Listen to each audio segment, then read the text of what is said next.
Bonjour à tous, je suis Yves Donadini, thérapeute en médecine traditionnelle chinoise et créateur du logiciel expert Zhongyi Pro. Il s'agit ici de la dernière vidéo d'une série consacrée à l'analyse des infections créées par le Covid-19 selon la MTC. Nous allons voir aujourd'hui les traitements en acupuncture et en acupressure. Les précédentes vidéos sont consacrées à l'étiologie, c'est-à-dire les origines, et au traitement en pharmacopée. Les sources concernant les syndromes responsables sont les textes classiques et l'expérience des médecins chinois sur le terrain. Certains sont des textes officiels émis par les instances médicales gouvernementales chinoises. Il est nécessaire d'avoir vu la vidéo consacrée à l'étiologie, c'est-à-dire l'origine et les syndromes responsables de la maladie, pour bien appréhender les informations de celle-ci. La première vidéo a décrit les différents syndromes dont peut souffrir le patient, et nous les reprendrons pour proposer un traitement adapté. L'utilisation du logiciel Zhongyi Pro en parallèle de la vidéo est préférable, mais non nécessaire. Il existe une version gratuite du logiciel ainsi qu'une version dédiée aux acupuncteurs acupresseurs. L'élément pathogène principal étant de nature humidité pathogène, il conviendra systématiquement d'ajouter des points ou des formules qui permettent d'éliminer l'humidité. Pour ce faire, on n'oubliera pas de systématiquement tonifier la rate car c'est elle qui gère l'humidité dans le corps. Sans oublier bien sûr d'aider le poumon dans sa fonction de diffusion. Plusieurs termes sont utilisés en médecine chinoise concernant l'humidité. Cherchons le terme humidité dans la liste des actions thérapeutiques. Nous voyons 3 termes concernant notre recherche: éliminer, assécher et transformer l'humidité.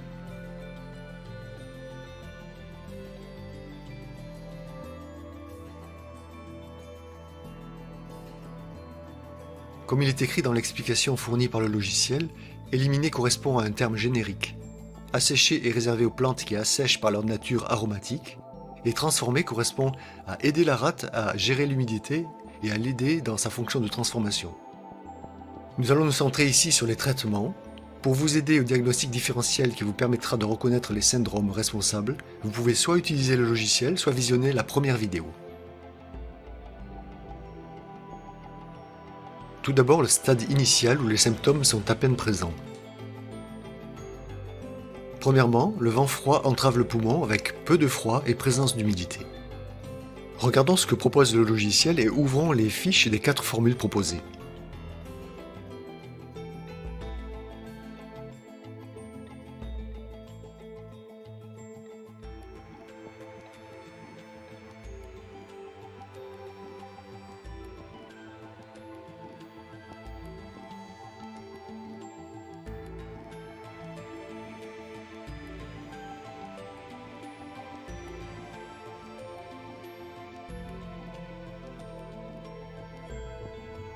En observant les actions thérapeutiques, nous voyons que dissiper le vent, libérer la surface et diffuser le poumon sont des fonctions essentielles. Elles sont réalisées par les points Hoku GI4, Lietue P7 et Fengmen V12.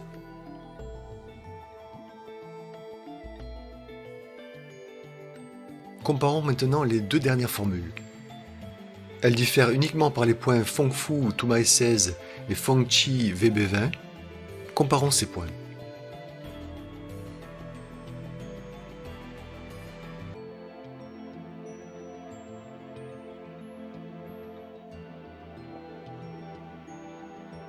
Tumai 16 peut cibler un vent-chaleur et une céphalée de vertex, alors que VB20 des céphalées occipitales et temporales.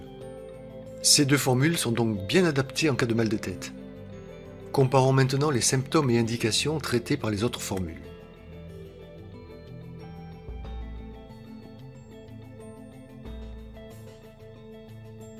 Elles permettent de traiter grâce à Tumai 14 une fièvre qui dès le début sera plus élevée.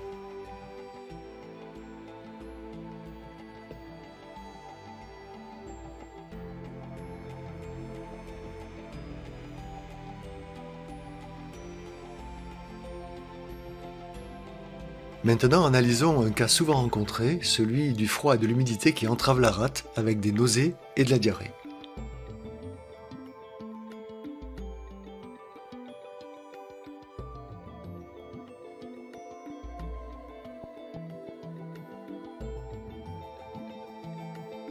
Nous pouvons ouvrir la fiche du syndrome et choisir une des formules associées au symptôme diarrhée.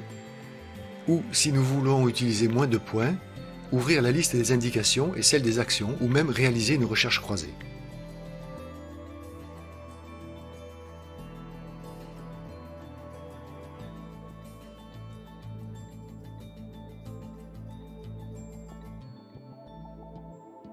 Dans notre cas, nous allons aller au plus simple en ouvrant la liste des symptômes et indications et en recherchant le terme concerné. Ouvrons la fiche associée et passons la souris sur chacun des points proposés. Nous voyons les premiers points qui ont une action puissante contre la diarrhée. Certains ont une action symptomatique, c'est-à-dire indépendante du syndrome responsable. Pour les autres, nous pouvons savoir dans quel contexte ils sont efficaces en regardant les actions thérapeutiques associées. On peut voir ainsi que Zusanli E36 sera très bien adapté en cas de déficience de Qi de la rate, Quan Yuan Genmai 4 en cas de déficience de Yang des reins, et Yinling Tuan Rat 9 en cas d'humidité. Dans notre cas, le choix se portera sur E36 et Rat 9. E36 permet aussi de restaurer le Yang en cas de collapsus du Qi si on utilise des moxa. Pour le syndrome du tan-humidité obstruant le poumon, nous pouvons choisir une des formules proposées en fonction du symptôme prédominant, toux, fatigue, dyspnée, avec des actions principales de résoudre le tan, éliminer l'humidité, tonifier le qi du poumon ainsi que de diffuser celui-ci.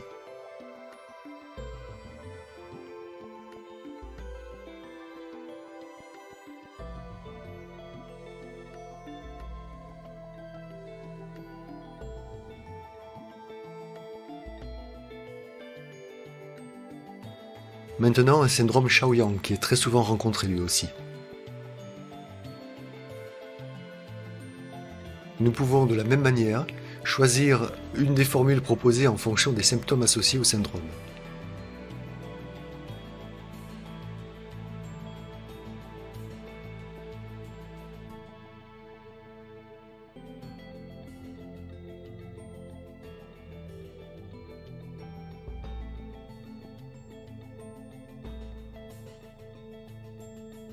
Ensuite, selon les différents symptômes rencontrés, toux sèche,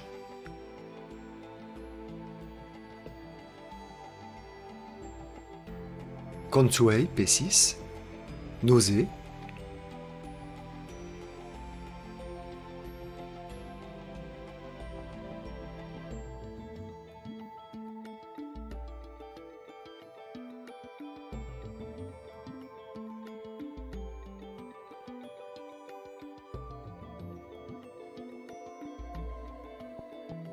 vomissement,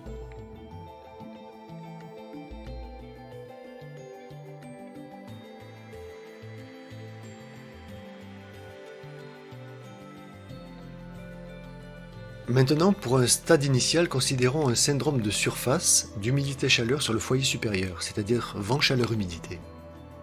Notons la présence dans cette formule de Qi GI11 qui permet d'éliminer la chaleur de l'interne dans la couche du Qi. Ce point pourra être utilisé si la chaleur progresse vers l'interne, avec par exemple un syndrome de vent froid externe se transformant en chaleur.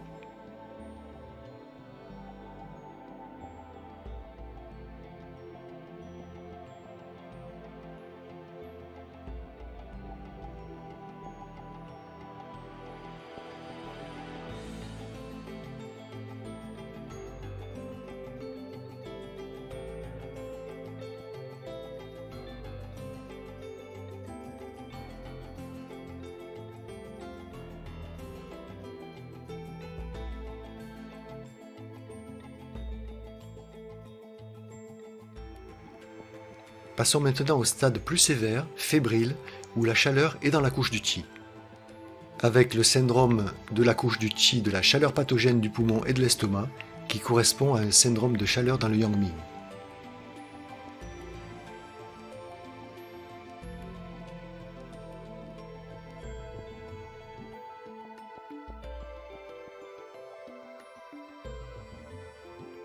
Maintenant, en cas de chaleur-humidité ayant atteint le réchauffeur médian,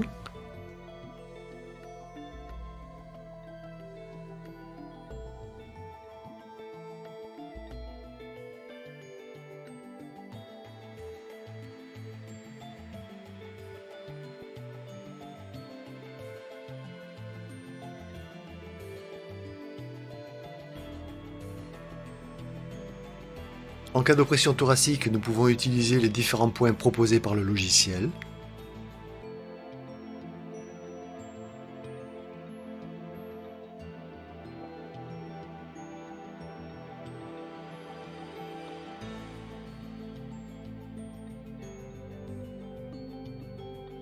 En cas d'expectoration jaune ou expectoration jaune et collante,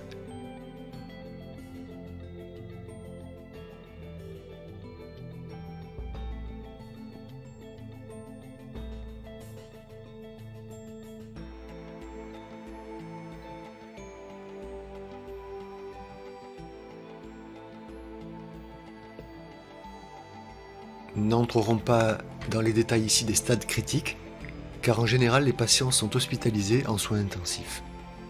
Nous allons voir maintenant la période de rémission. Tout d'abord, si le pervers n'est pas encore éliminé de la couche du Qi et si les liquides organiques ont été lésés. Nous allons donc ajouter un des points suivants pour favoriser la production de liquide.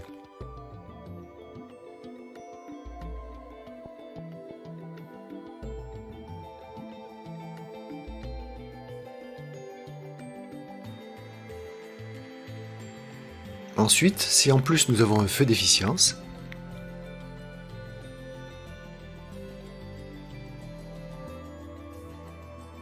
nous ajouterons un de ces points pour clarifier la chaleur déficience.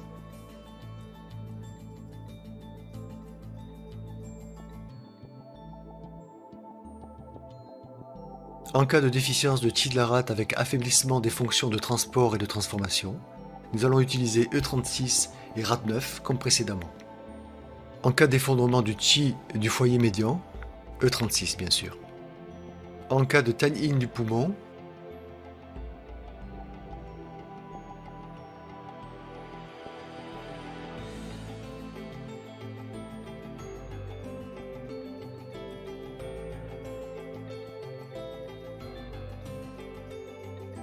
en cas de déficience de Qi du poumon, nous allons tonifier le poumon avec un de ces points.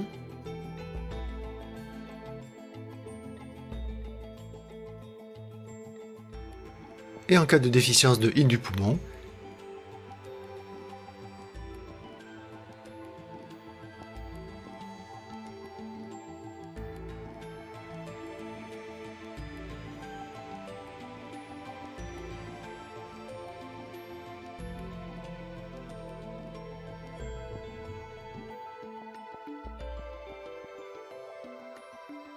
concernant les formules de prévention, il s'agit d'abord de traiter les déficiences en présence qui peuvent être diverses et rendre le patient plus fragile aux affections dues au virus.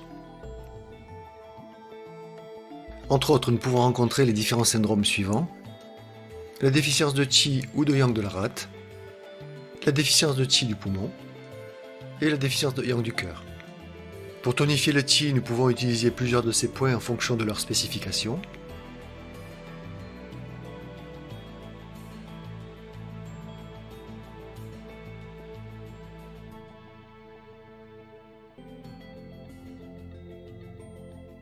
Nous pouvons rechercher spécifiquement des points qui tonifient le Qi de la rate, le Qi du cœur ou celui des poumons.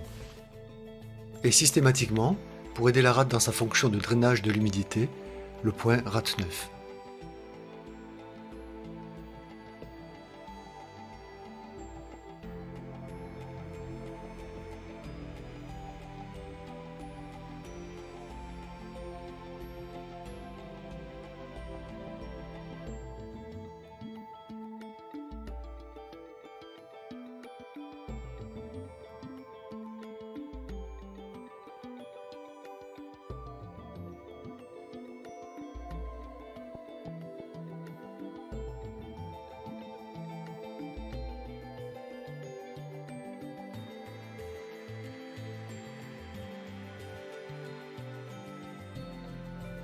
Vous pouvez télécharger la version gratuite et limitée dans le temps du logiciel Zhongyi Pro pour visualiser vous-même les différentes actions et les différentes indications des points que nous avons vus dans cette vidéo, et même en chercher d'autres.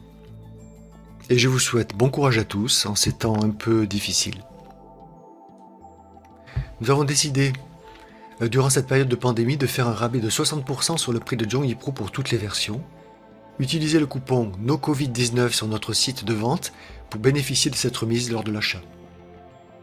Merci d'avoir visualisé cette vidéo, j'espère qu'elle vous aura été utile.